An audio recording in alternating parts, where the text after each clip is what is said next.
They're calling me the Silent Fae. Hi everyone. Raph, anything you'd like to say to your public? Hmm? Really? Well, the people would like me to smooch you, so you're gonna get scooped real quick. Hmm? Hmm? Hmm? It's the one and only Ravioli. He's here. He's here right now. Did you know that? Did you know that Rav is in the room with us currently? It's true. It's a true fact. Now, my lovelies, my wonderful people, I maybe goofed ever so slightly, so I need to take a sec to get my stream sorted. Why is the resolution of Dark Souls like that right now? I'm a little confused by its behavior. I'm a wee bit confused. You can't tell right now because it's a black screen, but Dark Souls is behaving strangely. There we go. Oh, Dark Souls? Dark Souls? My lovely thing. There we go.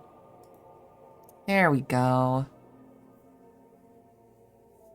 Okay, it was just doing weird stuff because I was like tapped out or whatever.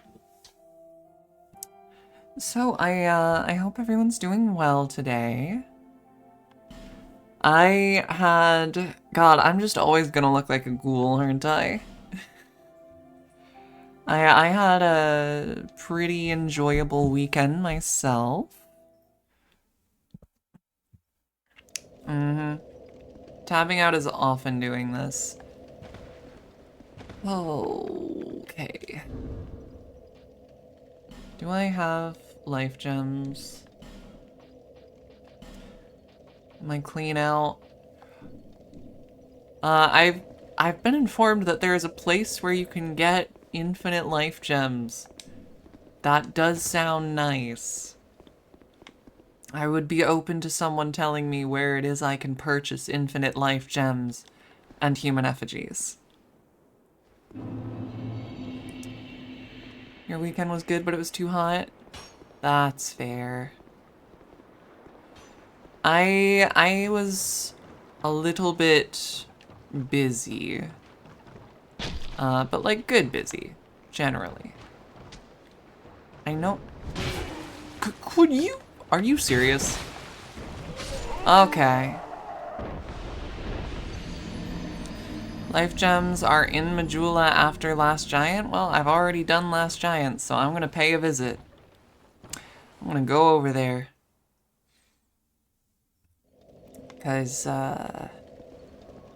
boy howdy. Yeah, you know, we just gotta get it out of the way. As you can see, by the way, I've adjusted my chat, per chat's request at the end of the Devil stream. So chat's now taking up less real estate. It's just gonna take some getting used to. Let's see, cause yeah, you just sell this stuff, which is nice of you.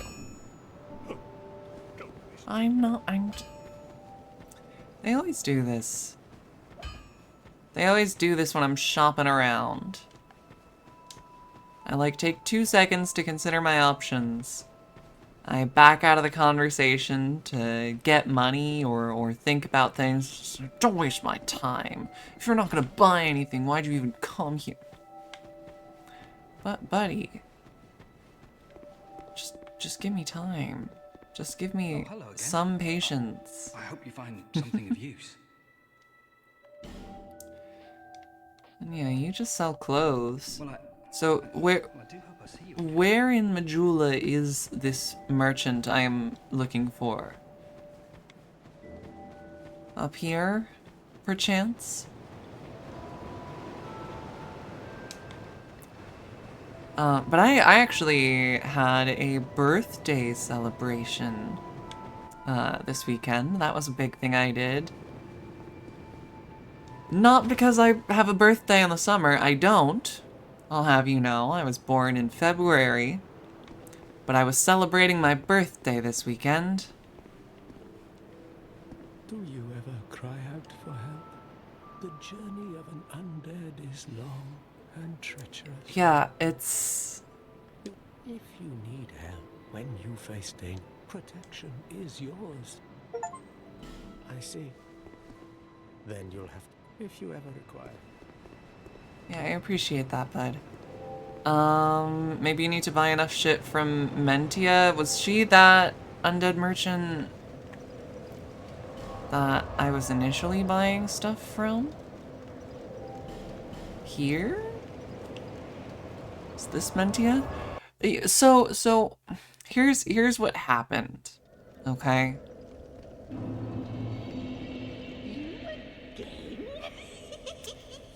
Is my birthday was in February.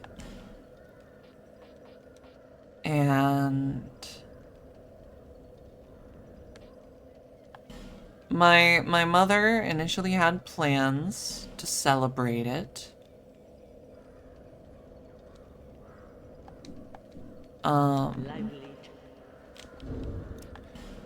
And she wanted me to come over to her place to celebrate my birthday with her, as one does.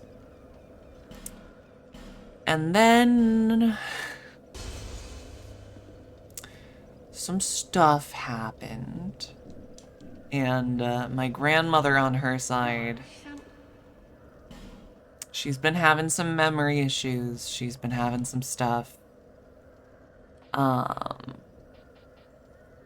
And so, kind of as a result of that, how much do I need to buy from her in order to get her to move?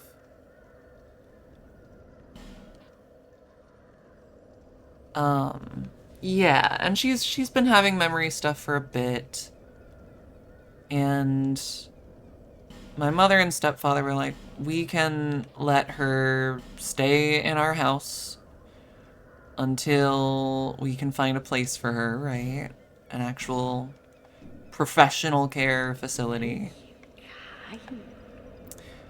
But then it turned complicated because she doesn't want to. My grandma decided she really did not want to go to a home. And so she ended up staying at my mother's house for a long ass time. And let's see, I have a non-broken straight sword now, right? I just bought that. I just bought that, didn't I? Didn't I?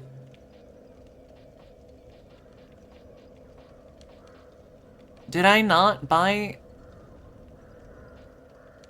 Or did I just, am I a fool? I think I'm a fool. But she's finally at a home now. But it meant that, you know. My name is Melentia. Hello, Melentia. You're stranger to this land. Or we get a stranger's I bought a name broken that straight is sword. I bought another broken straight sword. Good job, me. Dranglake's been a pile of rubble since the war. Thought long ago. When the giants crossed the sea. Yeah, it sort of runs in my family, Squirrel's End, actually. Which is a little bit scary, honestly. But because of that, and because it took a lot longer for us to find a place for her than expected, it was like, during that time, anytime my sister or I would go to our mother's house, it would, whatever occasion may have been planned didn't happen. Instead, it was entertain the grandmother. Which was fine, right? I love my grandma.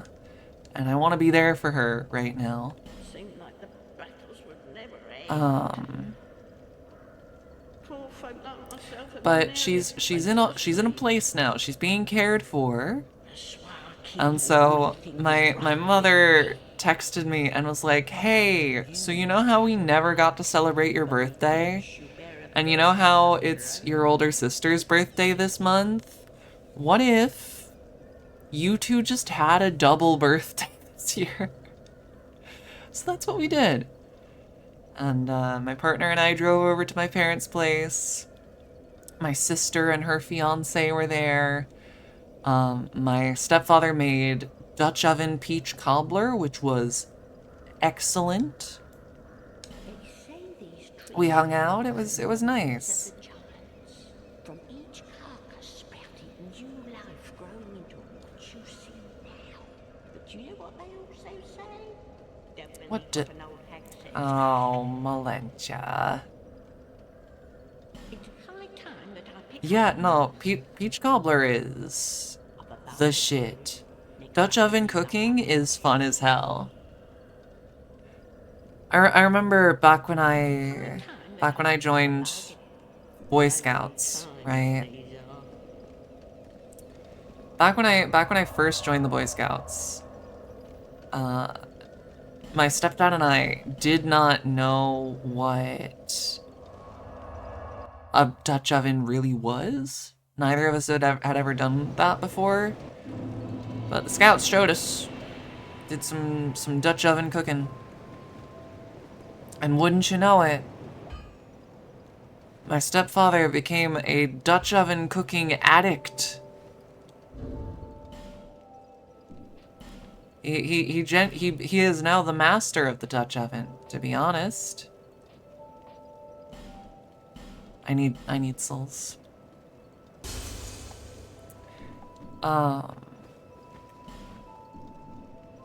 And so he makes a lot of desserts.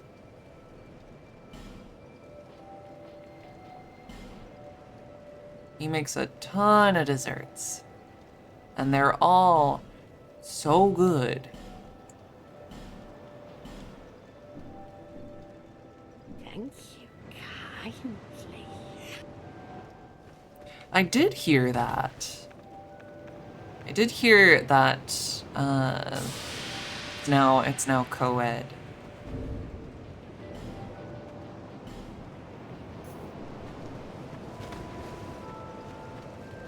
Here we are. Okay. Back to the wharf. Back to the wharf.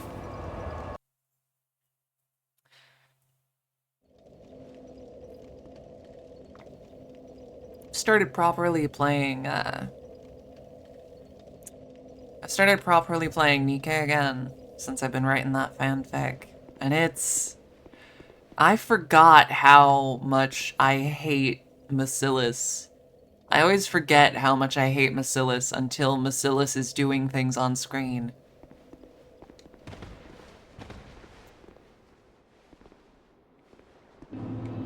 Bacillus being one of the corporations that exists in that game.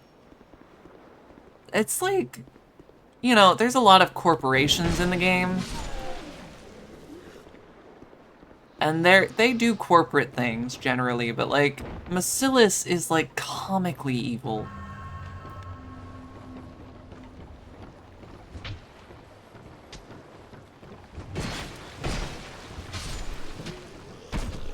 I had a little rant to my friends last night about it.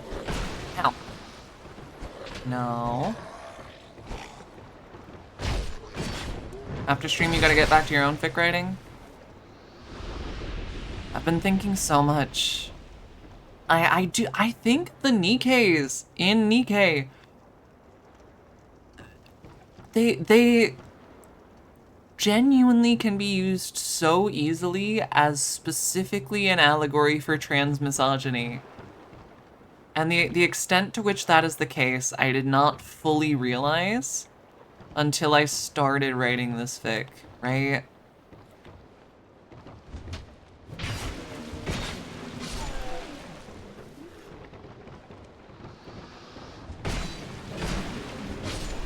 Because it is genuinely like The Nikkeis are viewed as property, as objects, as things that need to be subservient to their commanders, which are generally men, right? And at the same time, they're viewed as uniquely capable of violence, which is like the thing. That's the thing that kind of makes trans misogyny distinct compared to ordinary run-of-the-mill misogyny. And it's also a thing shared by other misogynized plus X demographic groups. Like, it's also a huge part of what misogynoir is, right? Is that you're simultaneously viewed as woman and also a threat. The way you talk about Nikke makes me want to see you play Signalis. I might do it at some point. I own the game now. And even if I didn't, like, my partner owns it. But like, one of the way that multiply marginalized, misogynized groups are often targeted is they're viewed and painted as both women who consequently need to be controlled and need to be owned and don't have agency, and also are viewed as uniquely capable of violence. And so as I'm writing this fic, I just keep thinking like, wow, okay. One of the sort of antagonistic characters in this story is going to be Jian, who is a recurring character in Nikke, and I'm planning on writing her as like a TERF, basically. Because the Nikkeis are just so transgender. If you have a heart that is capable of this understanding, you will see. The Nikkeis, they are transgender. They are mistreated because they are transgender.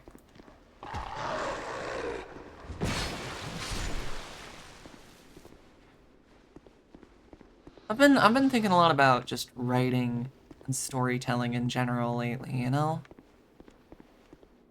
And the ways certain things are handled.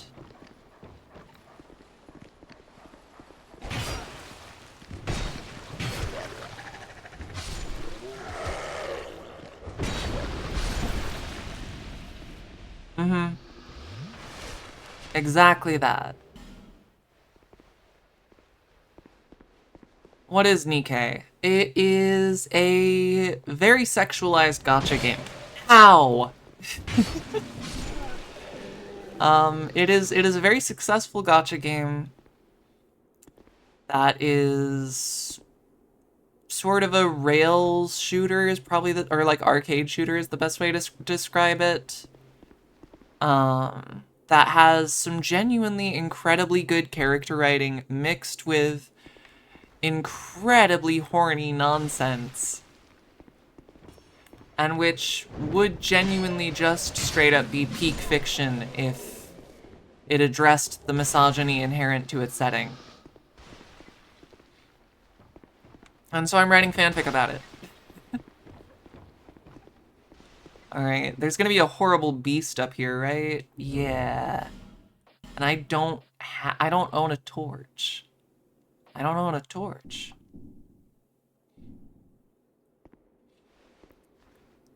Yeah, no, I'm very aware. There is a reason that Nikke is never going to address the misogyny inherent in the setting. Because its target audience could not give less of a shit about the misogyny inherent in the setting. I am, again, tremendously aware of who the target audience is, but they've just accidentally written something really, really interesting. They've accidentally written something that has something so deeply compelling if you do read it through a feminist lens.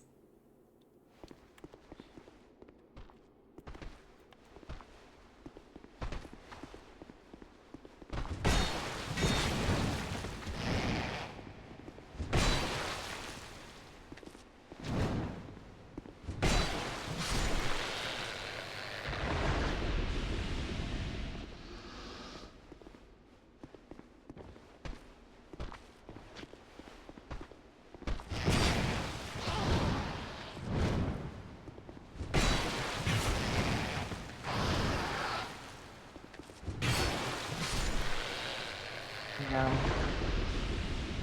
Well, I mean, again, I've talked about this before. I'll talk about it again. The thing that makes a successful gacha is usually a combination of solid gameplay, appealing visual design of the characters, and solid character writing. The character writing is one of the most important things for a gacha to be successful. And so even if narratively overall the story is pretty simple, even if there are aspects of it that is like, could you have maybe thought about this a little more? The character writing specifically is usually really, really well done.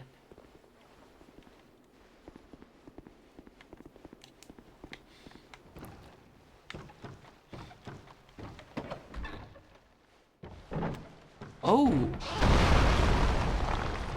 Well, that's great. Really great. I love that. I appreciate that this happened.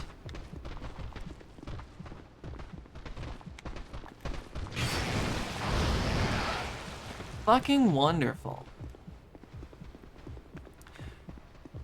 Oh, Dark Souls 2. Did we have to do this? Did we have to do this? I don't think we did. I think we could have chosen not to do this. Yeah. There are times where I think it touches on it a little bit, yeah. The game is very clear that the Nikkeis are treated like shit, right? It is aware of that, it acknowledges that. It does address the, like, yeah, the Nikkeis are treated like objects and that is wrong. But it doesn't quite go as far into the specifics of the setting as I'd like. It doesn't quite touch on things like just how it would feel to exist as a woman in this society. I've talked before about the kind of social pressure that you would feel as a young woman.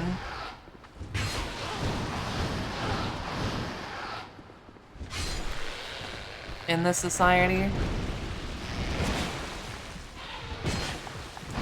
Fuck.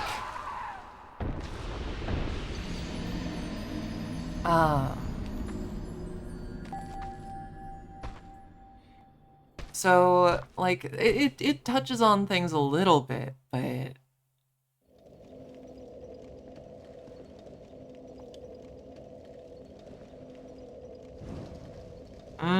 Okay. Yeah, any woman, since they all can be forced into becoming a machine weapon. It has to change. It fundamentally has to change how women are treated and viewed in that society, and what the experience of living as a woman would be like in that society, you know? Like, definitionally, it would have to change that. It would have to have an impact. There's no way it wouldn't. The fact is that any single woman, any woman who is able to be converted could, if they suffered life-threatening injury, have nymph injected into their brain and be put into a Nikke body. Right? The fact that that could happen to any woman, imagine how terrifying that would be at all times. Existentially. Why can't men be Nikke? That is the question that my fic seeks to ask. It isn't ever explained. And the only difference, the only actual difference between the brains of men and the brains of women, and again, this is specifically cis men and cis women, is just that one of them has estrogen in it. And so then that begs the question, assuming that is the case,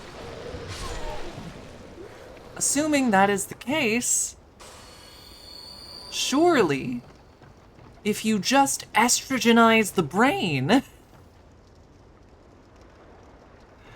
then conversion would be possible, because that's the only meaningful difference.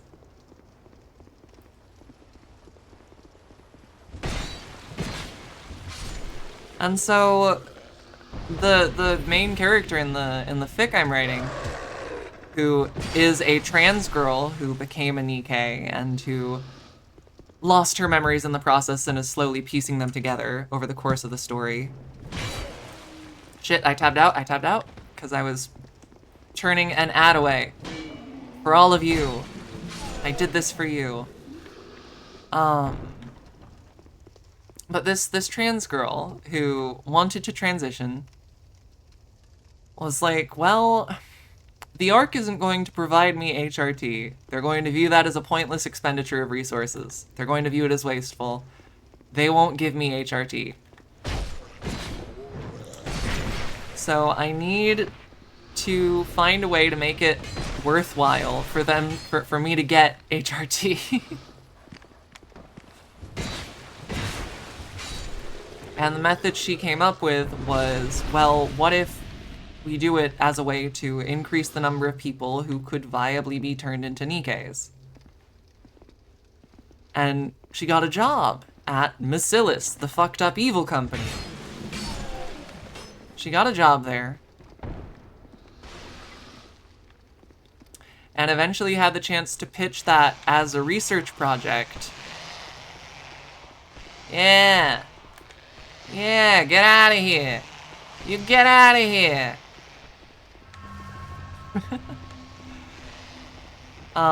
She eventually pitched that as like a research project to her boss at Bacillus. To Jian, who is the CEO of Bacillus's sister. And is the head researcher. Torches can be put out by water. Duly noted.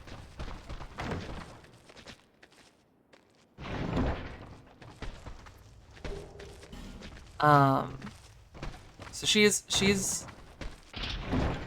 Nope.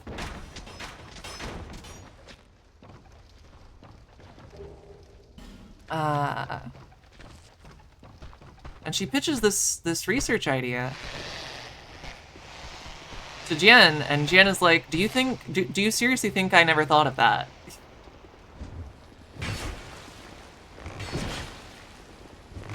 And again, Jian and Xian are, in the eyes of my fic, going to be transphobes. TERFs. Trans misogynists. And Jen is going to essentially say, do you seriously think I never considered that? That the thought never crossed my mind?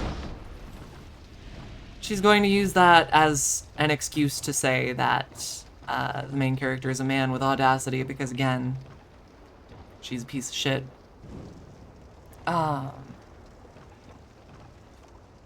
And in the end, she's basically like, the reason I haven't done that, the reason no one has done that, is because the moment we allow men to become Nikkeis, and we're, again, brushing over the fact that our main character is not a man, although theoretically estrogenizing the brain could allow a man to become a Nikkei in this setting.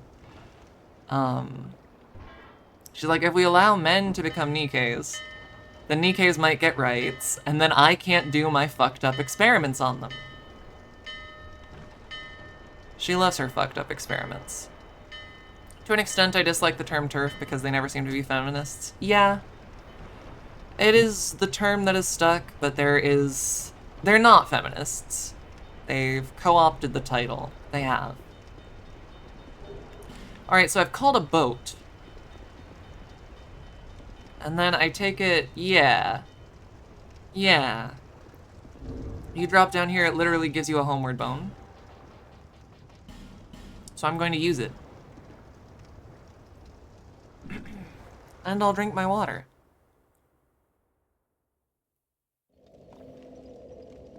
But yeah, that's kind of... Sion is sort of a Tachyon if she was a piece of shit, yeah.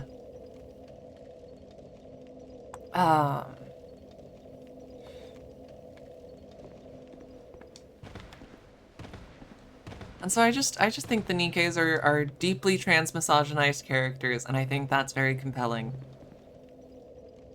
Okay, I'm gonna hit snooze on the ad break for a little bit longer, but we're gonna get an ad break in 10 minutes, okay? So you gotta be ready for that.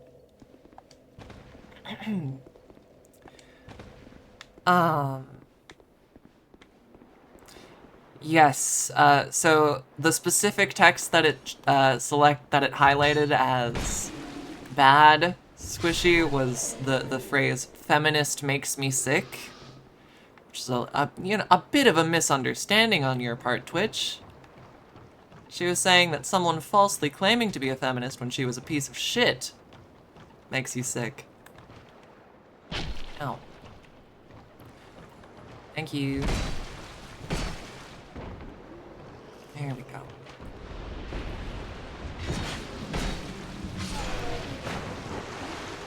I didn't know that would fall down.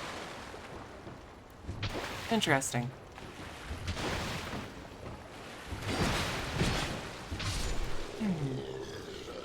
Bitch Automod does not have reading comprehension, that is true. Okay, so... I assume that's a bridge I can lower if I go over there. At a guess. So that I then have a shortcut straight over. Hi, bud. You wanna come over here, or...? That's not coming over. That's not helpful. If you like Uma Musume, you're in the right chat. Yeah. We're an Uma community.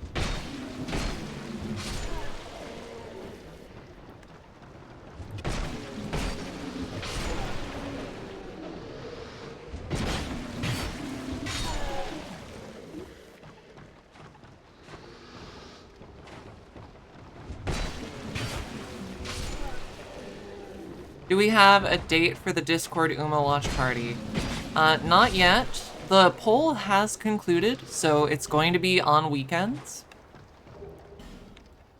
It's going to be a little flexible, depending mostly on, you know, my schedule, because it's my thing.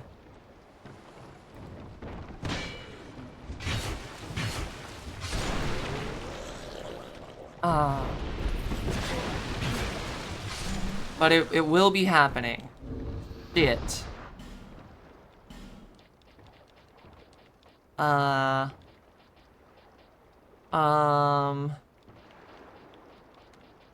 Okay, so we're gonna... God damn it. Do I have the stats to wield any other weapon that isn't a broken straight sword?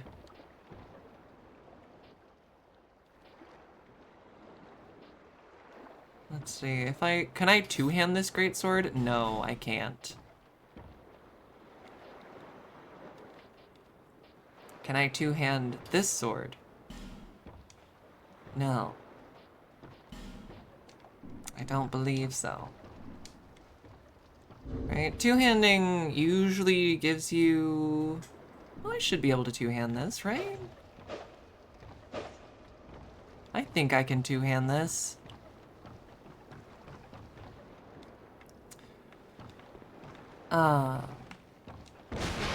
Hello. You're dead.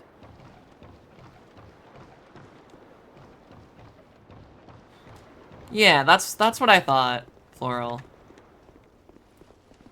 So then I have sufficient stats if I'm two-handing. We're good.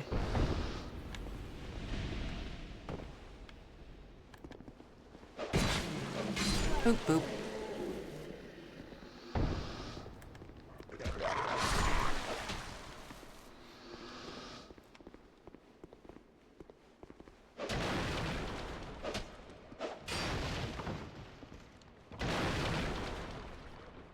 Hello.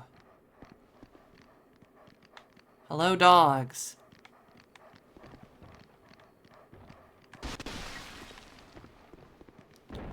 Rude. Excuse me, hounds.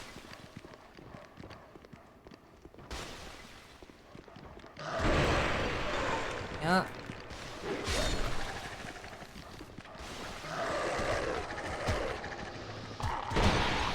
Okay, okay, okay. Let me back off for a sec.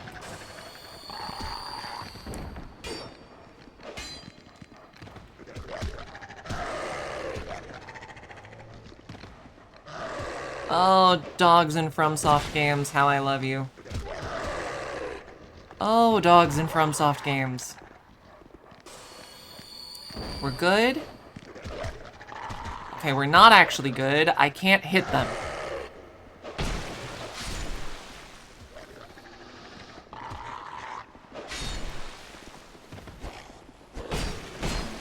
No, no, no, no, no, no. No, no, no, no, no, no, no. Okay. Everything's fine. Oopie does not want love. Oopie wants to kill.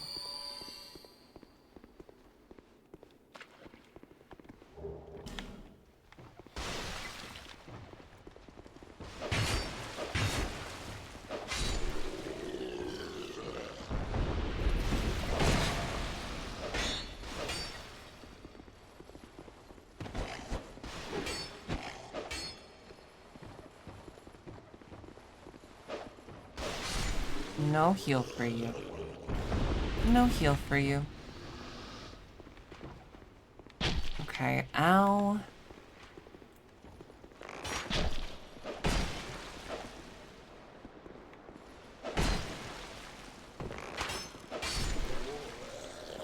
That hurt.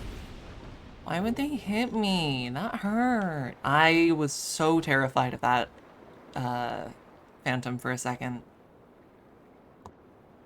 Okay. We're good. So.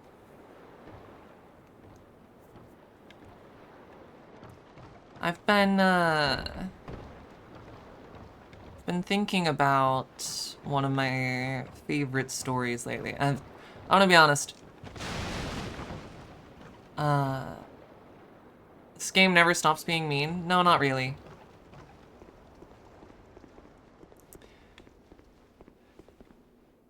Ever since I got reminded of this story, I've wanted to talk about it on stream, so I'm going to take this opportunity.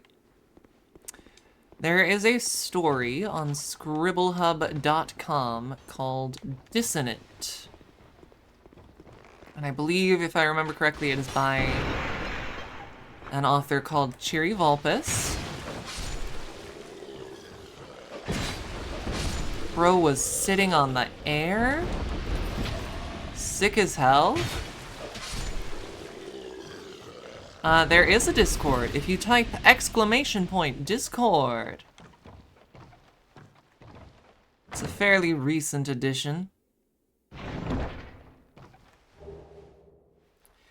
Bandit Axe.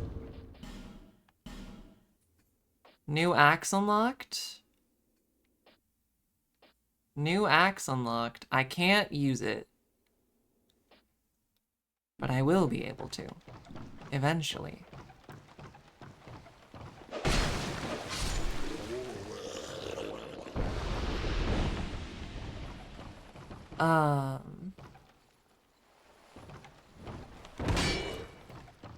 Rude.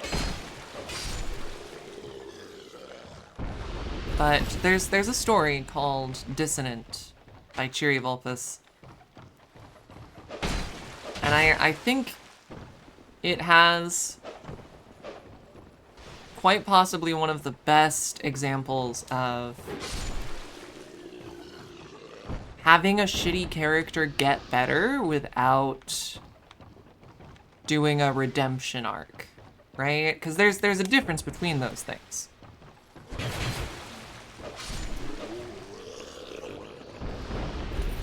When you typically see like a redemption arc, right?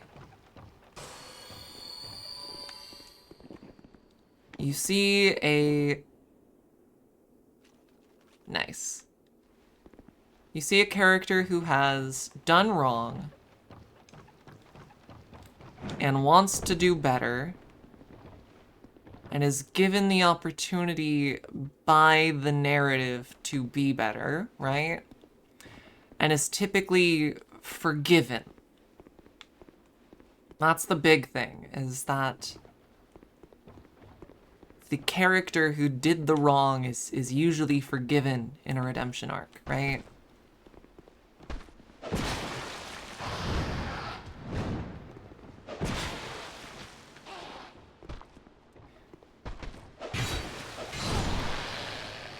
And the thing that gets me about Dissonant,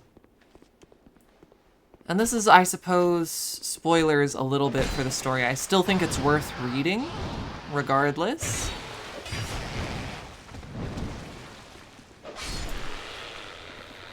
But the main character's father in Dissonant is an absolute piece of shit.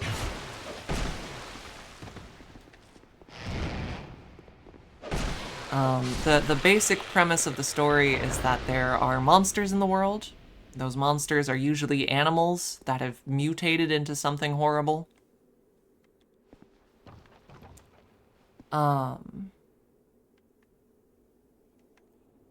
When they come into contact with a weird black goop, and they start to produce that goop. And when a human person comes into contact with that goop,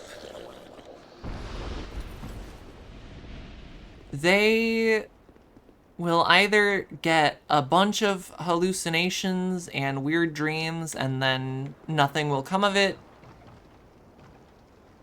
They might... How do I get down to that? Because that's where I'm trying to go. Did I just... No, because you can't go past that. Where are we going? Can I drop down here? Oh ho ho! Hi. You might have minimal change, but gain the ability to do magic. Or you might fully transform into what's called a dissonant. And broadly speaking, the people in this setting, especially the people in the small villages and the like, are afraid of mages and very afraid of dissonants.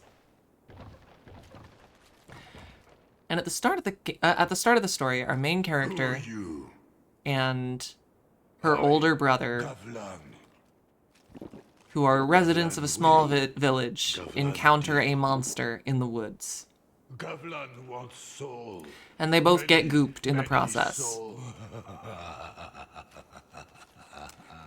Now, our main character's older brother is a pretty large, capable man. He's known as the best fighter in the village. He has dreams of, eventually leaving and adventuring and maybe being a mercenary someday. Right? And he's well respected, and he ends up getting magic through the course of getting gooped. So he can use his magic to enhance his strength and to heal and that sort of thing. Meanwhile, our main girl increases poise, poison arrow. Okay, lots of poison. Meanwhile, our main girl becomes a fox girl. And she can transform back and forth between it. Between her fox self and her original self. And a lot of stuff happens, right? She lives sort of a double life for a little while and hides who she is and slowly starts to realize that she likes being this fox girl a lot more than she liked being her supposed real self. The secret I think, is that dissonants are just transgender people who come into contact with the goop. It will just trans your gender if you are trans. You'll feel more comfortable in your dissonant form. And eventually, Gavlan I want to talk to this guy. Gavlan deal. Hell yeah, Gavlan. Gavlan wants soul. Many, many soul. That's fair, Gavlan. What you want. With Gavlan, you will, you deal. I fuck with you, Gavlan. Many deal. We're gonna take a second because we have an ad break going on right now. All right.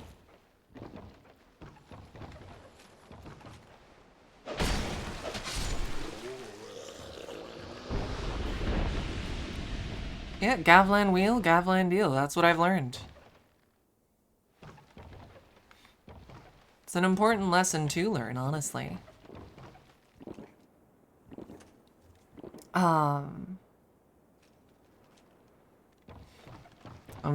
holding off on continuing my little tangent until the ad break is over, you know?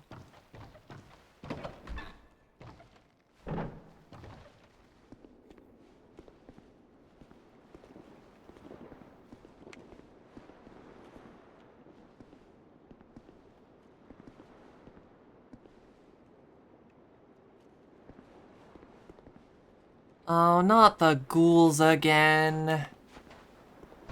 Not the ghouls again. There's no need for you to ghoul me. There is no need for you to ghoul me. Do you think I'm coming? No. You know what? Fine.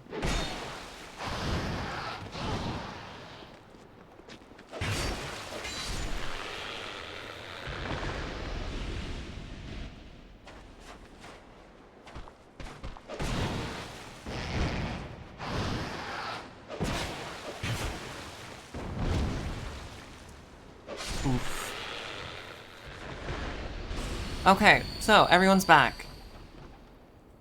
So, yeah, our main girl starts to learn that she likes being a fox girl better and that she's happier this way. And her older brother, now that he has magic and there's a band of mercenaries in town, he's been training with them and he wants to leave with them, right? So both of these two characters have had good things come out of the goop, you know?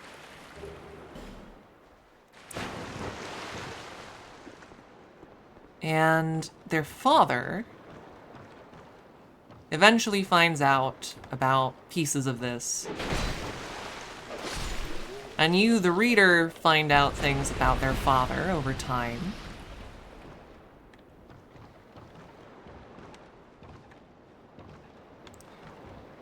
I know you're there, bud.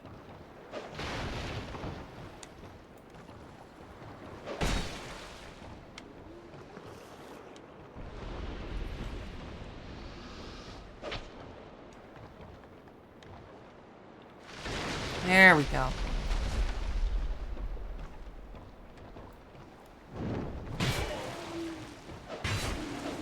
And, you know, their father tries to stop the older brother from leaving. He tries to fight him on that. He tries to force our main girl to stop transforming into a fox. Tries to tell her to just stay as a normal boy. Which she just can't be. She doesn't want to be. And I see light, by the end of the but it story, remains dim. I a am few Karun, things happen. and I've no interest in the magic impaired.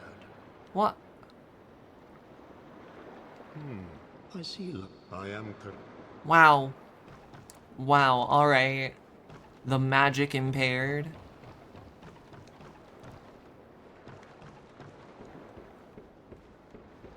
Rude guy.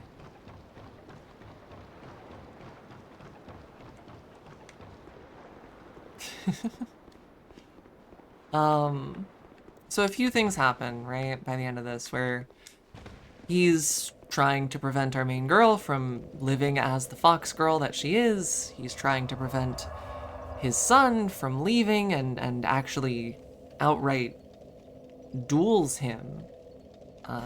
Straight up, they sword fight each other over it. And it's revealed in the course of that sword fight that the dad actually has magic too. The same type of magic as the older brother. He can enhance his own strength, he can heal himself. That's just a thing he can do.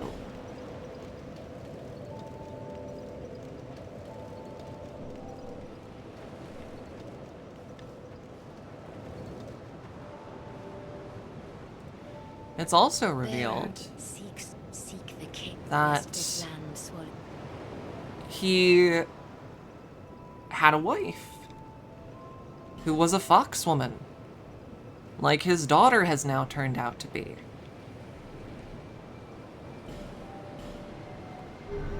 And that he loved her quite a bit, right?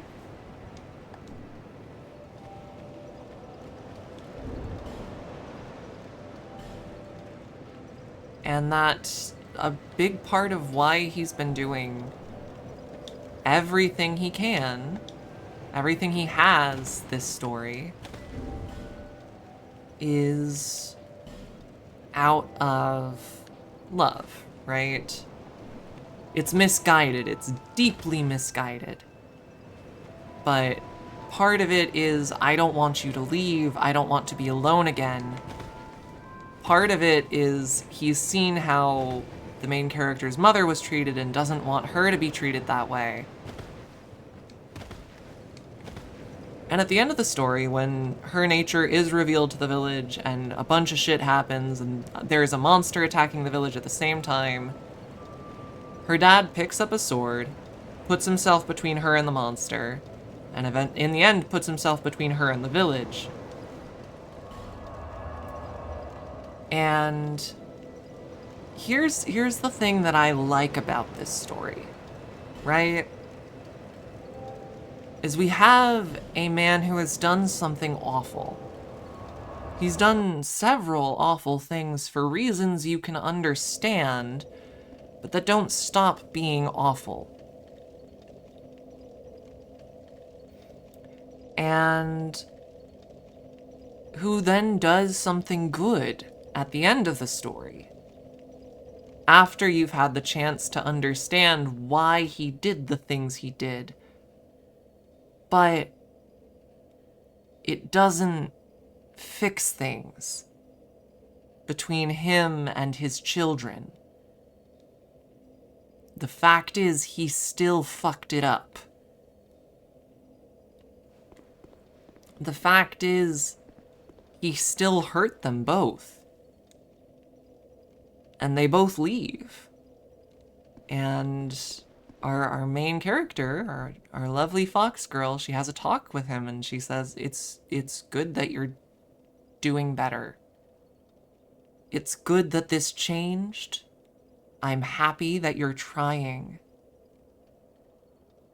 But I still can't stay here. And I can't just move past what you did to me. And he accepts that. And they both live on with their lives. And I think that is a much more real depiction of what this kind of hurt looks like.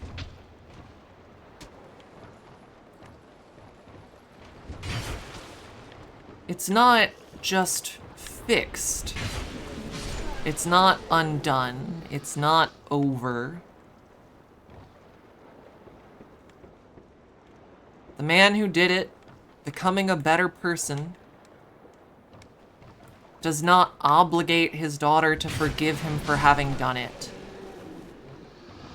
And she doesn't. She can't. And she shouldn't have to. He gets better, and his kids both leave anyways, and they're both better off for it.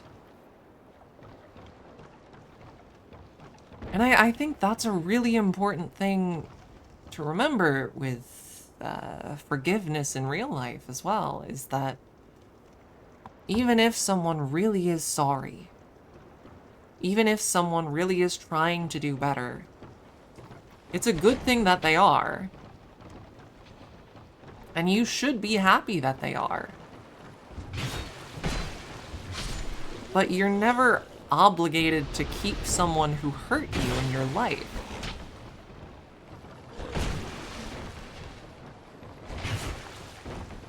You're not even obligated. Whoa! You're not even obligated to forgive them. You can, if you want to, but you don't have to. And I really like that portrayal of actual apology and actual choice when it comes to forgiveness. Like I said, it just feels very, very real. Exactly. Saying sorry is a good thing. It's a good thing to actually be sorry. It's an even better thing to actually be trying to make things better, to make amends, to do better and be better in the future.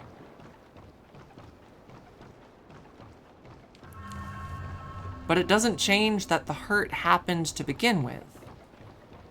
It doesn't cancel out the fact that you still did something wrong. And yeah, it is, and it's real.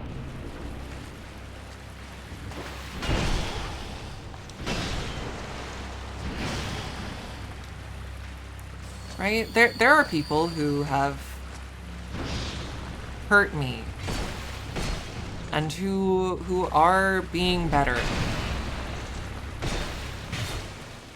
who I still don't talk to because they hurt me. Because no matter who they are now, what they're trying to do better now, when I look at them and speak to them, there'll still be that remnant of what they did.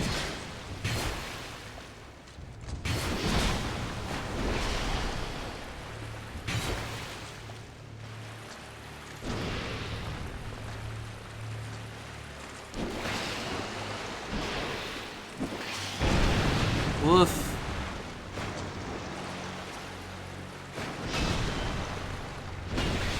Gotta get to killing this guy pretty quick.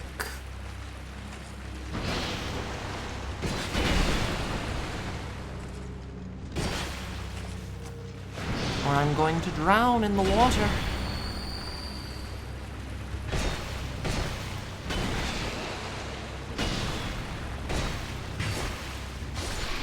There we go. What led you to write on Scribble Hub instead of AO3? That's where I started reading. That's the answer, is I started reading on Scribble Hub. And so that's where I did my writing.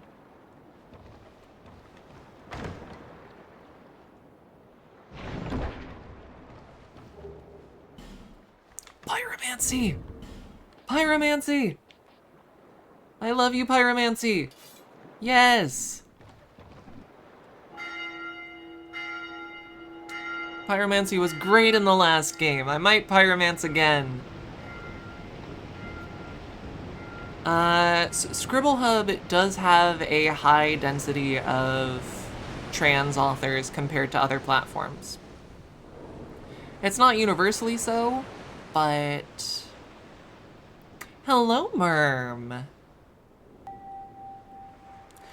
I wasn't there for Scribble Hub's kind of inception and initial growth. But there was a specific platform that was kind of dedicated for writing gender bent fic, right?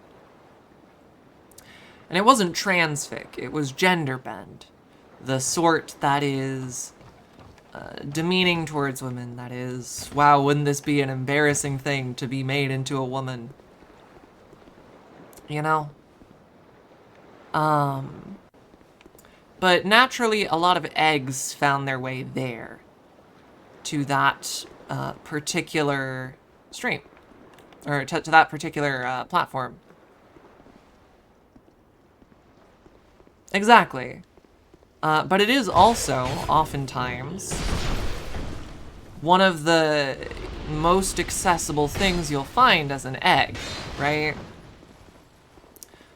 You'll think, you'll start looking at stories about body swaps and gender transformations, and you'll probably find the degrading gender bend fics first.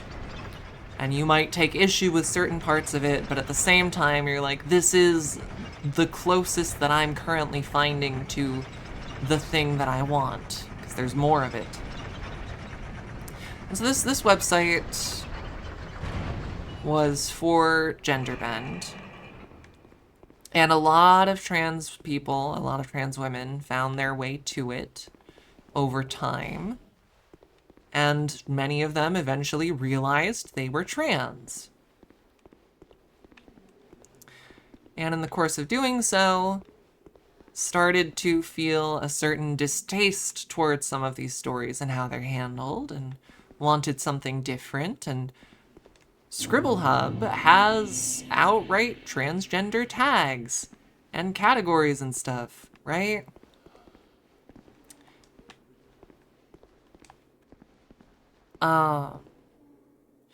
TG is short for transgender.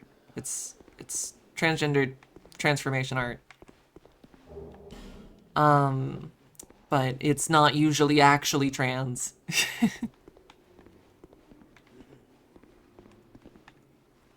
But a lot of those authors and creators who were initially on this gender bend platform made the move to Scribble Hub. And so Scribble Hub has eventually become another platform that has this one has a large variety of stories. It's not specific, like, you're only allowed to write this thing here. But it does have a relatively high concentration of gender bend stories and transgender stories, specifically. And you can find a lot of really great authors on there. And I remember, I don't even know how it happened, but, and this was actually, for me, I already was a trans woman when I found Scribble Hub. I already knew. I'd already figured that out. And there was one story that just stuck out to me when I just saw it. I don't even know how I found it, but there was a really shitty gender bend ReZero fic. Oddly enough, it was not good, and I don't recommend it. It was not transgender in the slightest. But it was one of the fics of all time. But that got me onto the website, right? I saw it, I read it, I was like, but it got me onto the website. And I started looking in the gender bend tag on the website and started finding the actually transgender stories on the website and the transgender authors. And when that happened, it was like I hadn't read books in a very long time at that point. Of the curse. Seek souls. Seek the No. We are not talking about the Natsuki Subaru is transgender objectively yet. Because that is a thing. But no, this was a just really shitty fanfic wherein the main character gets turned into Amelia from ReZero. That's all. Different thing.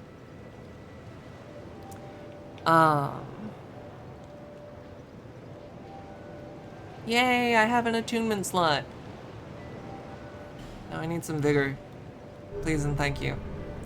Natsuki Subaru is objectively transgender. It's textual. I can go on that rant in a bit, but I wanna talk about my story with Scribble Hub first.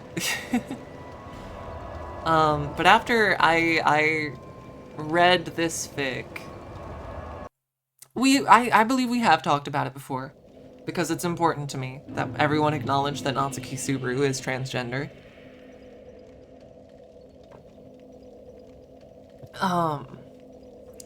But I started reading these actual stories by other transgender women that finally got me to start reading again.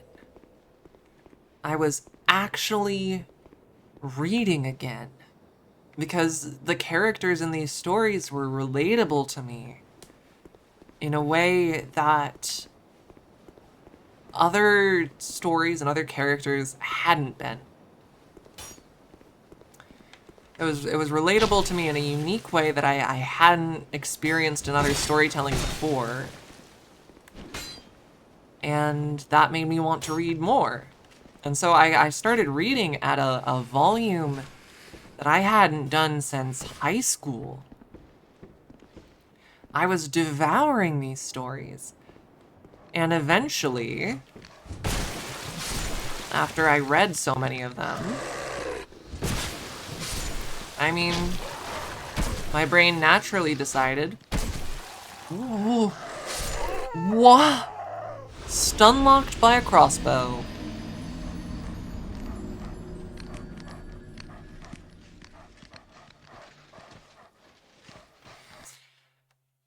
Oh, Dark Souls 2. But I was reading at this incredible volume, and I kind of realized that, like, I like writing. It's been a while since I've done serious writing. And these stories meant a lot for me. I want to try writing something like this for others. And naturally, since I'd been doing all of my reading on Scribble Hub, that's where I started doing my writing too.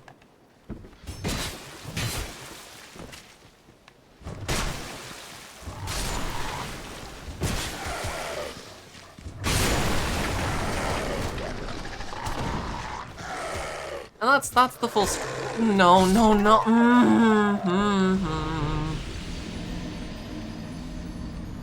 And that's the full story. That's why I post on Scribble Hub rather than AO3. Cause that's where I did my reading. That's where I do my reading, mostly. And it's what I'm familiar with.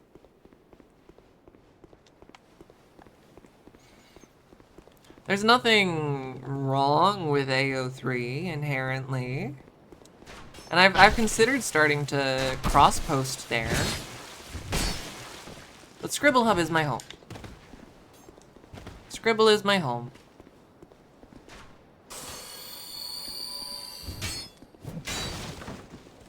And ever it shall be. Call that a dynamic entrance. Ow, ow, fuck. Don't do me like this again, hounds.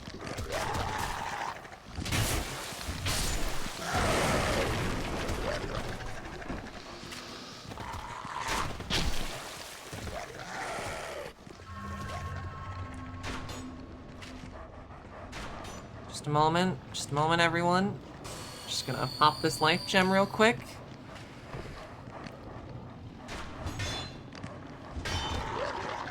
Like any platform, you know, it has its flaws. And not every fic on there is transgender beauty.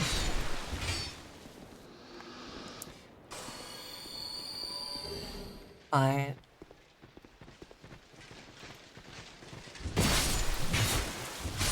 it is certainly a platform I enjoy.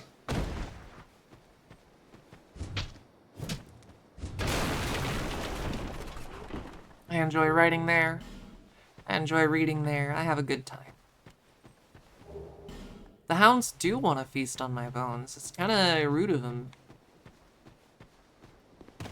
So, my lovelies, because I don't want to go on this rant for a bunch of people who have already heard it, who here, show of hands, has witnessed the truth that Natsuki Subaru is a transgender woman? Estes Shard. Estes Shard. Doesn't Oopie mean titty? No. Oopie is puppy. Oopie is puppy, except you shift, because O is right next to P.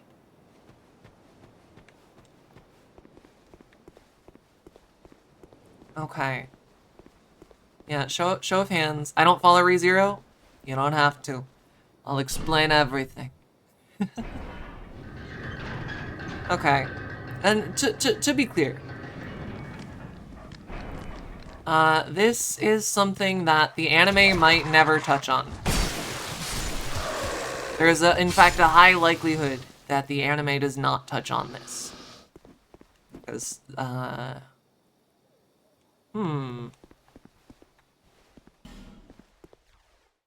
They wouldn't push a barrel down at me. I don't know anything about ReZero besides Catboy because the dubbing was phobic. Yeah.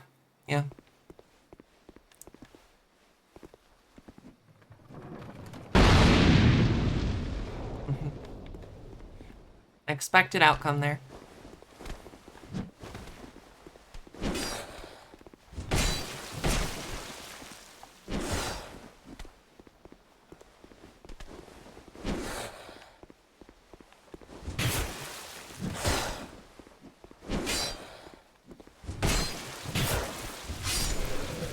Okay.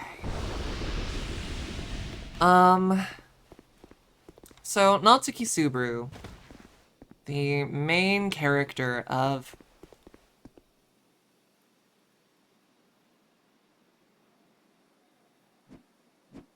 I see.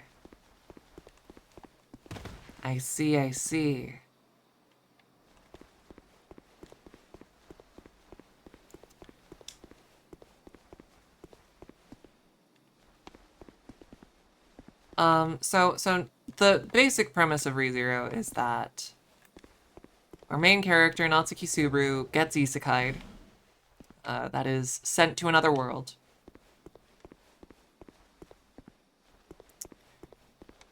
And is pretty much unchanged. No unique magic, no nothing special.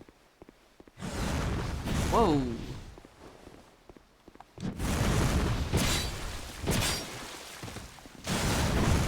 Is somewhat genre aware. Oh, well.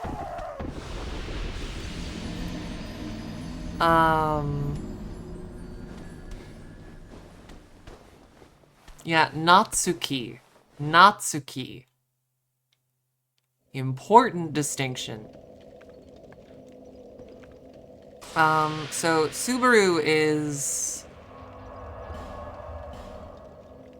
Let's see... Yeah. Give me that pyromancy. So Subaru is someone who is kind of not great and not doing great in life, and gets sent to another world and expects to be the main character there, and is disappointed in that regard. Is not, in fact, the main character of life. Becomes a main character eventually, but doesn't have anything special going on. Until... Subaru dies.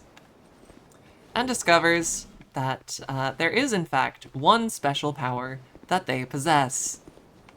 That being the ability to time loop by dying.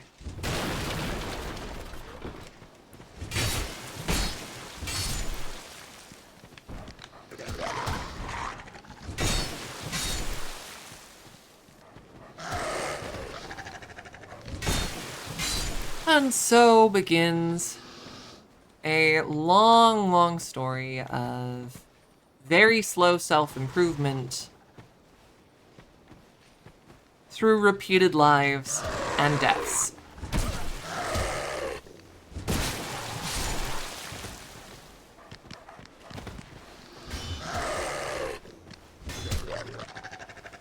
Oh, I'm dead.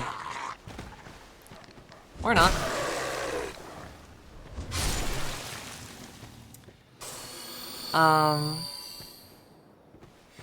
So that's the kind of central conceit of the story.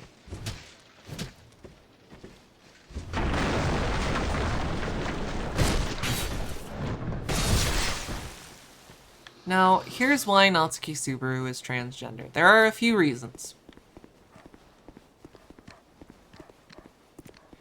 But one of the biggest ones, and why it is outright just textual, is that Subaru was notably a shut-in in life, right? In normal life, in the normal world, Subaru was a shut-in, never went out, didn't make friends, didn't go to school.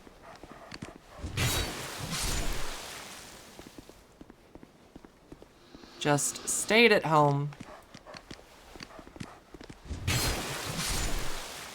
collecting anime figurines and the like. Classic otaku shut-in. But it turns out there was a reason that Subaru became a shut-in. And there are lots of little excerpts. I'm gonna, really quick, okay? I'm gonna tab out and pull something up for you all, okay? I'm gonna pull something up for you because it's important. And what I'm about to read to you are some excerpts from the ReZero light novel, okay? So this is the original text of the light novels. This is actual stuff that is in the original source material that the manga and the anime are based on. Okay? With that in mind, back in preschool, Subaru was quite the cute one. His hair was long, and he was often mistaken for a girl. Given the change to his current state only took 10 plus a few years, the passage of time really is cruel and unforgiving. Here's another quote, thing that Subaru said. Yeah, leave it to me. I may look like this now, but they didn't call me Princess of the Ice for nothing back when I was a kid.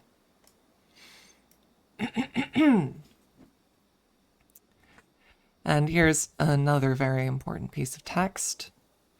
Subaru didn't want to be mistaken for a girl, and the answer his parents gave him was simply to have a shaved head.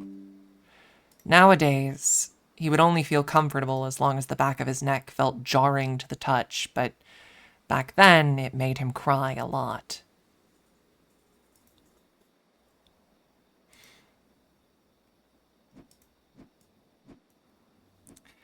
And now we get to the reason why Subaru became a shut-in.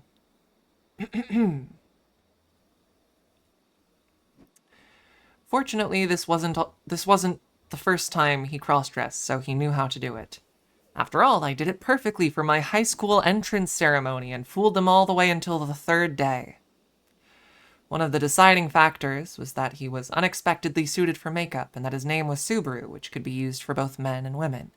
Having joined the group of girls in his class, he almost enjoyed his school life as a girl. The one thing Subaru couldn't cover up by himself was his natural voice, which was what made his past cross-dressing a completely bad memory, and it tormented him this time too as well.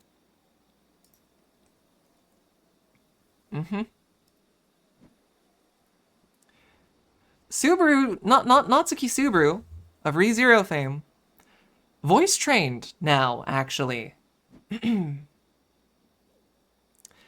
In a particular What happened was that she got outed by her voice, and got bullied over it, and then never went to high school again. In one major arc of the story, she comes up with a plan to cross-dress in order to infiltrate a place. And she and a few of the guys in the story all cross-dress. They all immediately take off the clothes and the makeup and stuff as soon as they're free to do so. Subaru does not. She stays in that persona pretty much at all times. She'll even say, like, oh, I didn't have time to change. I didn't have time to change my clothes. Even though the other characters did have time to change. Here's a bit of text from that arc when she was assuming the role of Natsumi Schwartz. It says, so she is the temporary form of Natsuki Subaru, as you know. Otto, one of the characters who was cross-dressing at the time, how come you're so smooth and perfect? Even your voice has changed, hasn't it? Subaru, actually I failed once before because I couldn't change my voice. Ever since then, I've been practicing for a chance at revenge. This is the third time that Natsuki Subaru has dressed up as a woman, but in both cases, he tried to use a disguised voice and failed. The first time, Subaru was clueless, and the second time, Subaru put Puck around his neck and asked him to speak for Subaru, but you get the idea. There we are. Another personal favorite excerpt. Mizelda, your eyes have a charm to them as well, but as for what you were born with, Subaru. Hey, come on now, Mizelda-san, didn't you hear what I said? Mizelda, what was that? Subaru, beauty can be made. Subaru affirmed reassuringly, placing his hand atop the one Mizelda had placed on his shoulder. He must constantly imagine himself as the most beautiful version of herself. She did not need to think about anything else beyond the vision she held. She had made the best move she could with what she currently had on hand and arrived at the place where she needed to be. Therefore, Subaru, this is me. Throughout this arc, Subaru repeatedly reaffirms the phrase, beauty can be made.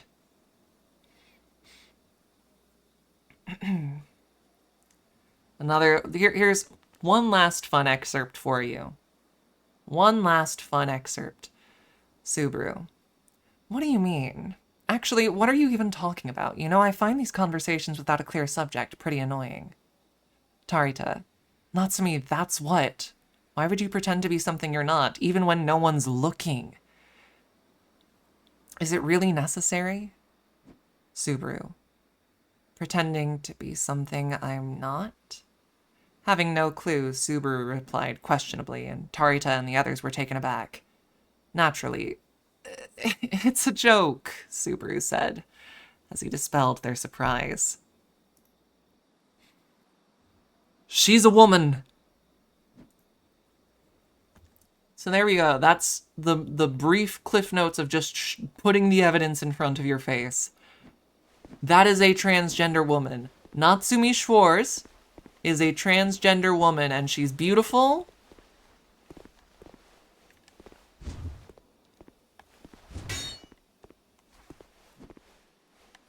Are you gonna push it? Sir? Hello?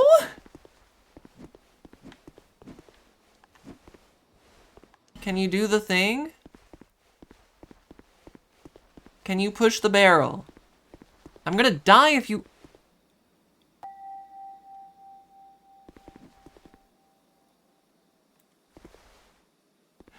I'm scared.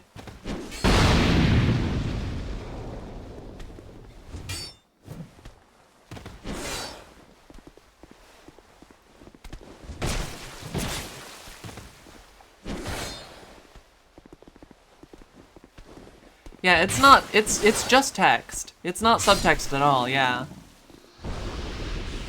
She is a trans girl. That is fundamental to her character. Firebomb does not work.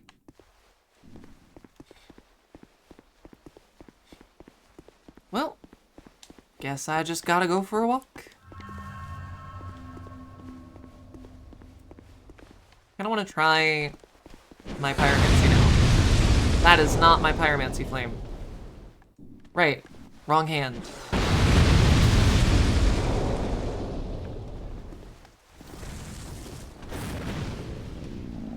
Okay. To be clear, the anime has not, to my knowledge, as of yet, touched on any of these themes, and I don't think it will. If it continues, it will have to do the Natsume Schwarz arc out of necessity, but I don't think it's going to be as transgender as it should be.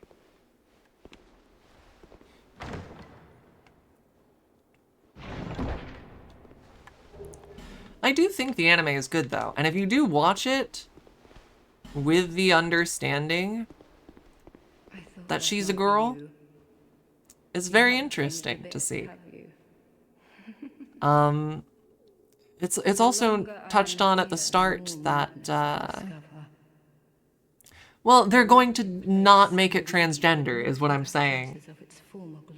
They've established already that she's been a shut-in, right? And that she was bullied at school. They have not talked about the reason, and I highly doubt the anime ever will talk about the reason. Of course, I've no idea what it is. Our land of Mirror is surrounded by enemies and constantly at war. There is only one way up in Mirror. Join the Order and prove yourself in battle. That's pretty sick. My family had little fortune and no name. I had to carve out a piece of the world for myself. With two things. And there are a lot of little things that are, like, noted on that are clearly because of, you know, everything. Like, the fact that... I have not read the manga, personally, so I could not say. But, like, there are so many little things that are just natural to it that don't get brought up in, like, full context. But it's like Subaru is notably good at sewing. Okay? These poor souls affected by the curse. Yeah. Undead gradually loses his humanity Or hers. Degrade completely. You know. Finally, Subaru is notably good at sewing. When she first became a servant at Rosewall, to the Rosewall man, to the Margrave, she was pretty terrible at basically every task except for sewing, modifying clothing, that sort of thing. There's a reason that she was specifically good at that. Because she had experience modifying her clothes. And that is, again, textual in the light novel, but it's just kind of brushed off as a quirk of Subaru, is good at sewing. I was hoping the new key I got might have been for that. And there's a lot that is like... A big part of the story is Subaru unlearning toxic masculinity, right? This idea of, I have to be a man. I am a man, I have to be a man. And as a man, I have to do XYZ. I have to be XYZ. I have to behave a certain way, all that, right? A big chunk of the story is based around Subaru unlearning these things. And when you look at it again through a transgender lens, there's some good stuff there. Well, I don't have the oil, do I? I can't goop you and get you gone. Right? I don't think I have the oil. Emerb.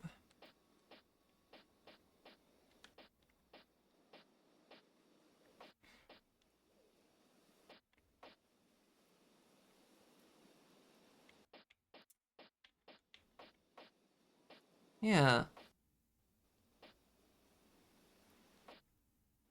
Also, I should use my bone dust and Estus shard, shouldn't I?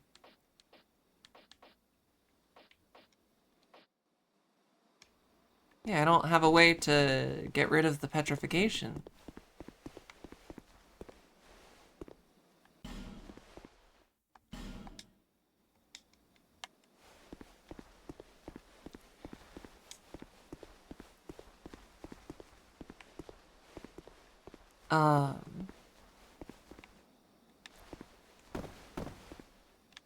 So I think Subaru is a really interesting character who you want to see grow and improve. Even without the transgenderism. And with the transgenderism, it's... I don't think jumping will do it. I don't think I can make that jump. I think that's a lie.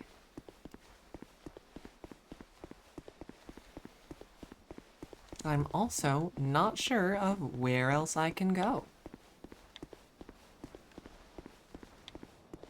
Which is kind of a problem. Huh? What are you doing here? No!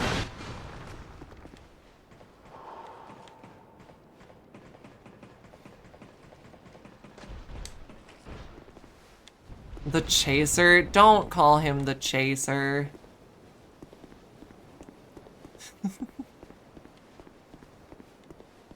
Okay. Yeah, you're still there. How do I get to you? Where do I even go?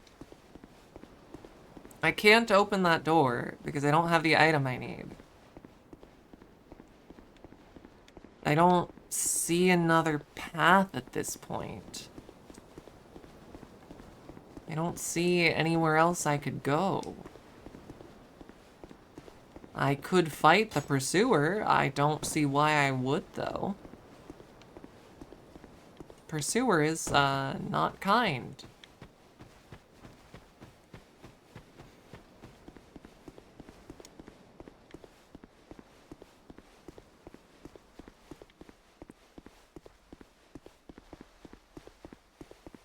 Excuse me, Miss Mira lady? Where am I going? Where am I supposed to go, miss? I am now asking for backseating. If anyone knows where I'm supposed to go. I suppose I've...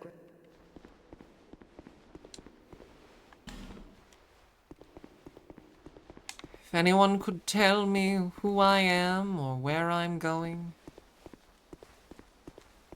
I don't know who I am anymore.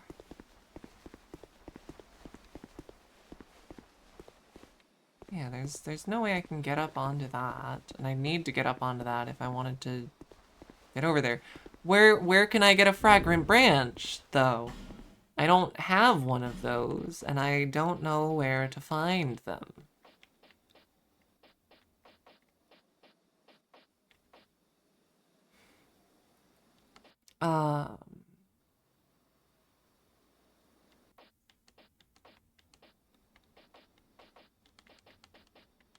Where this is Scholar, unfortunately.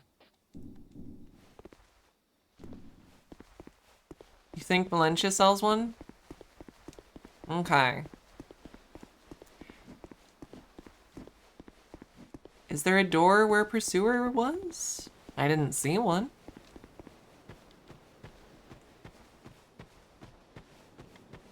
Can I go through here? Oh my god.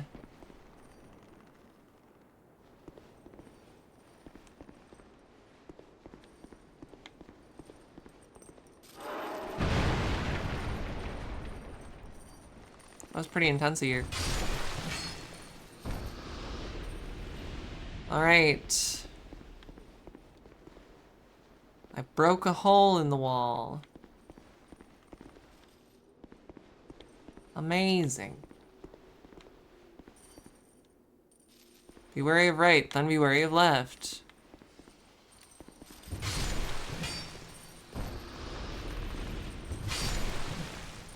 Thank you, message. That was great.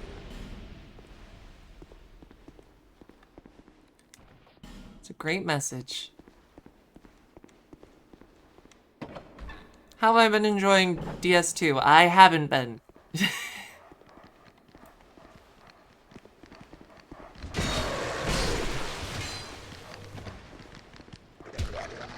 I dare say I don't have it in my heart to be a Dark Souls 2 enjoyer.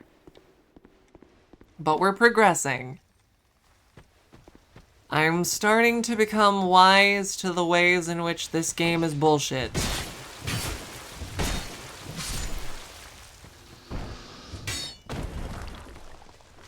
Gotta love when a well lets you do that. Oh, you're kidding me! What was that?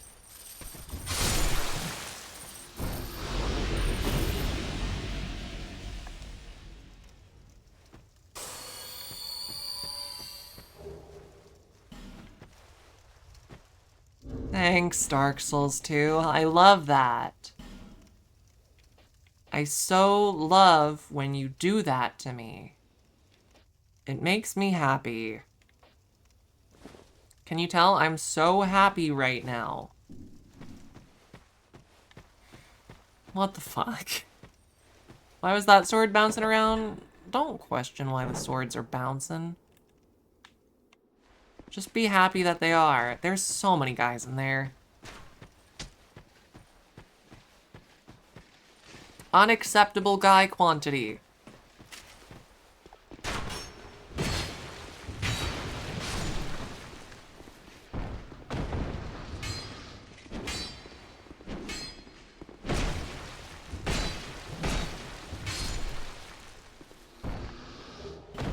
It seriously is like, I was like, oh, hee-ho, I can knock a little rock into the well like that. Wow, that's so neat. Oh. Oh. I need you to understand that masochists don't necessarily like all pain all the time. Do you think I am engaging with kink when I'm playing Dark Souls? I am not. That's not the like, it'd be like going into just, hey, you're a masochist, right? And then just fucking decking them in the face.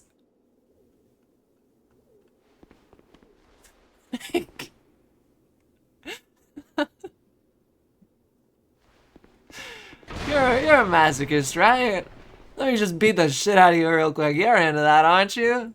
No, Dark Souls. No. I didn't come here for sex reasons. Maybe I should have come here for sex reasons, but I didn't. Hello, Rockface. Ambush ahead above. Great. I see. There's someone on the ceiling. You're a masochist, right? Lead pipe. Lead pipe. Huh?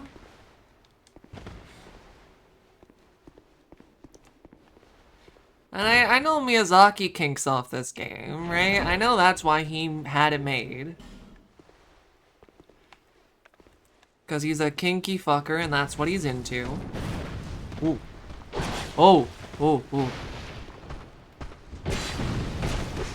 You are faster than I expected you'd be. Don't like that. Firebomb. Good times. Okay. That's just an objective observation about me as a person, isn't it? Would you enjoy DS2 if someone forced you to play it during sex?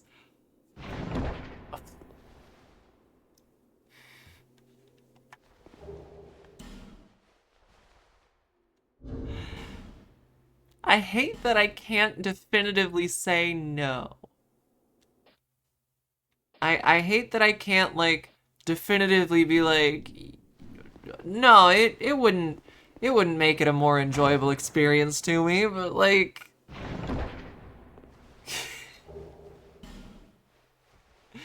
it'd be an experience. It would be quite the experience.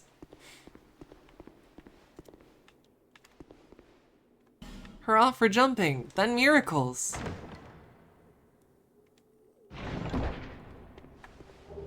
I think,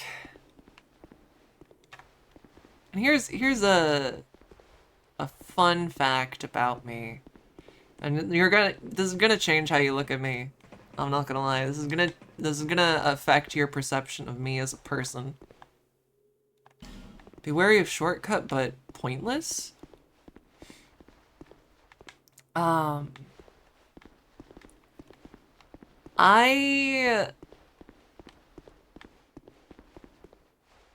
At least in the past, I think I'm... Oh, it takes you here, okay. I have greater self-esteem now, and that's changed things. I'm capable of being a brat, as it were, right? I'm capable of doing that, but a lot of the time, I start doing the kinky sex stuff, and someone is domming me or whatever, you know.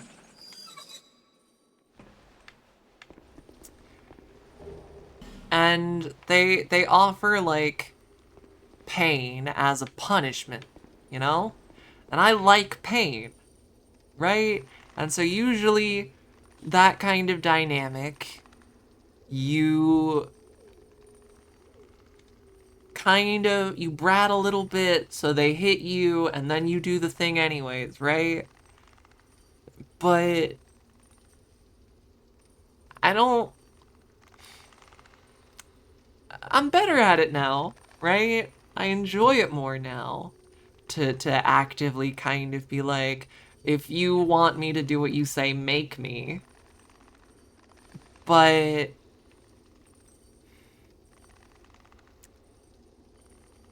historically, the truth was that I would be told, like, I'll punish you if you don't do this thing. And I was like, I want the punishment, but my fear of disappointing you is great. And so what I would do, I'd be having sex, I'd be doing stuff, and I would do what the Dom asked me to do with, like, this desperation to me, where it's like, I need to do this. I'm so I want to please you. I want this to be great for both of us. I'm gonna do exactly what you said to me, what you said to do, to the best of my ability.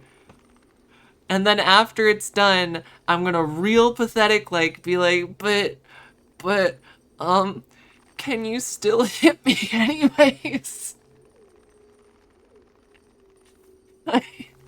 I did the thing, but, so that meant you never hit me, but could you please do it anyways? And they always would. They would always be like, yeah, sure. Yeah, of course. It's kinda... It's not how you're usually supposed to do it. It's not how it's usually supposed to go, or so I've heard. No, literally, please choke me out. Like, I did the thing you said, but can you still choke me anyways? Anyways, we have ads starting in 30 seconds, so fucking brace yourselves. Hi, everyone. Is it okay if I go to the bonfire, guys? No, because there's a statue in the way. Okay, bye.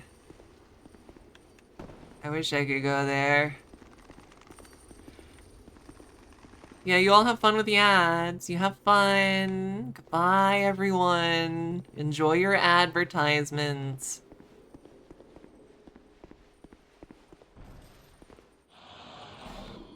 Huh? Excuse me?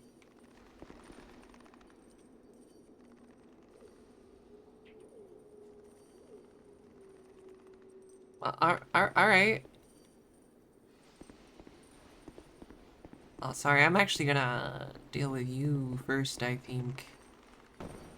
That barrel will explode if I'm not careful, won't it? I don't think there is a secret ahead. I just don't have ads somehow. I mean, I might have screwed something up with the ads anyways. Or maybe someone gifted you an ad.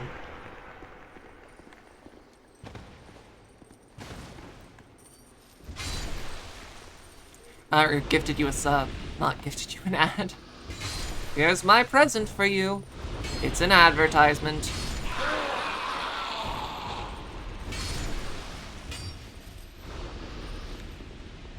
Okay, so no point to that. Cool, well, I guess I'm gonna go to the place that I saw before and hope that press A or X at the hidden... Huh? Nope, that's the wrong button.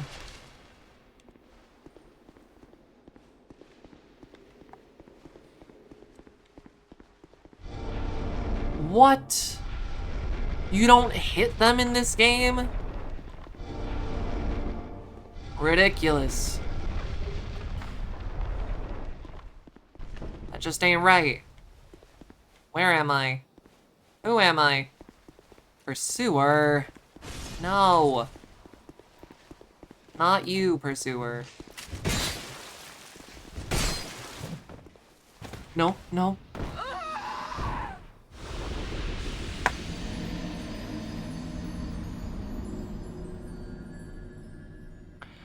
Well, you know what? We're calling it a little early today. About 5 minutes early, but I think that's a decent place to call it. We did make progress. We killed a boss. We did a bunch of exploring in this new area. I think that's a good place to call it for today. So, let's find someone to raid out to, shall we? Let's find someone to raid. The only question that remains is who? Who must we raid? Anyone who has any suggestions, more than welcome to share them. Let's see.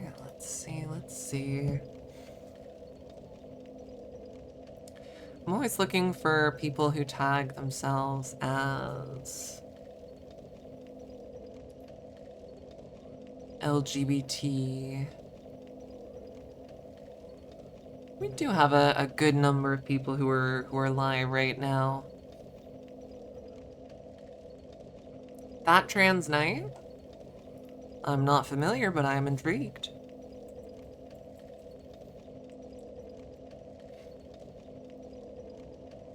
Alright. Let's go say hi, shall we? Let's go pay a visit. Alright, my lovelies. We're gonna be heading out real soon. Before we go, remember, you can type !Discord to find the new Flawless Fae Discord server. It exists now. You have a few seconds to do it if you want to go there. Wahoo! And we're gonna be heading out in 5, 4, 3, 2, and 1.